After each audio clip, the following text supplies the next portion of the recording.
వెలకపూడి మొన్నటి వరకు ఇది గుంటూరు జిల్లాలో ఒక సాధారణ గ్రామం. కానీ తాత్కాలిక సచివాలయ నిర్మాణంతో ఏపీ మొత్తం ఇప్పుడు ఆ పేరు తెలిసింది. ఇవాల్టి నుంచి మొదలయ్యే పాలనతో ముందు ముందు వార్తల్లోకి ఎక్కబోతోంది.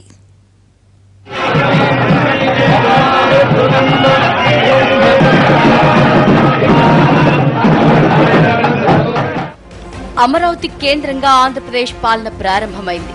సచివాలయ కార్యకలాపాలతో వెలగపూడి కొత్త వెలుగును సంతరించుకుంది. ముహూర్త సమయం సరిగ్గా 2:59 రాష్ట్ర మంత్రులు అయ్యన్న పాత్రుడు, మృణాలిని తమ కార్యాలయాల్ని తాత్కాలికమని చెప్పుకుంటున్నా రాష్ట్ర పాలనకు గుండెలాంటి నిర్మాణాన్ని ప్రభుత్వం కేవలం 130 రోజుల్లోనే పూర్తి చేయగలిగింది. పనుల పురోగతిని స్వయంగా పర్యవేక్షించారు సీఎం చంద్రబాబు.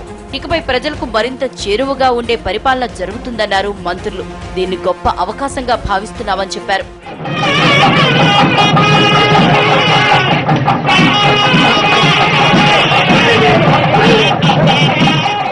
ఇక ఉద్యోగులకు అన్ని సౌకర్యాల్ని వీలైనంత త్వరగా సమకూర్చుతామన్నారు చీఫ్ సెక్రటరీ టక్కర్.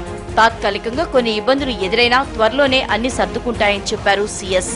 మరో 2 నెలల్లో పూర్తి స్థాయిలో ప్రభుత్వ కార్యక్రమాలు అమరావతి కేంద్రంగా జరుగుతాయన్నారు టక్కర్. We have created this group and we virtually meet every second or third day and discuss.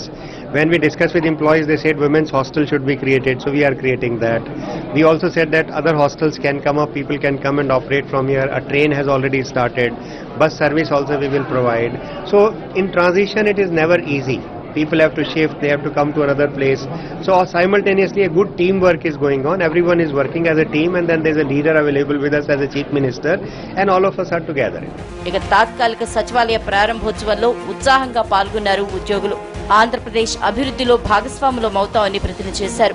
5 కోట్ల ఆంధ్రుల అభిమతాన్ని నెరవేర్చే పరిస్థితిగా రాజధాని నిర్మాణం, రాజధాని ఏదైతే అనుకున్నామో అభివృద్ధికి మొదటి మెట్టు, ఉద్యోగులందరూ తరలి రావటం రెండో మెట్టు. నెక్స్ట్ 105 ప్రభుత్వ రంగ సంస్థలు, 115 9, 10 షెడ్యూల్లో ఉన్న సంస్థలు, కేంద్ర జాతీయ సంబంధించిన ఉద్యోగులు, బ్యాంకు కేంద్ర జాతీయం కాబడిన బ్యాంకుకు సంబంధించిన కార్యాలయాలు, మిగిలిన అన్ని కూడా తరలి వచ్చే పరిస్థితికి ఇది అంకురార్పణగా, అభివృద్ధికి ఇది బాటగా ప్రజలందరూ సంతోషాన్ని వ్యక్తం చేస్తున్నారు. మేము కూడా శుభపరిణామంగా చెప్తున్నాం.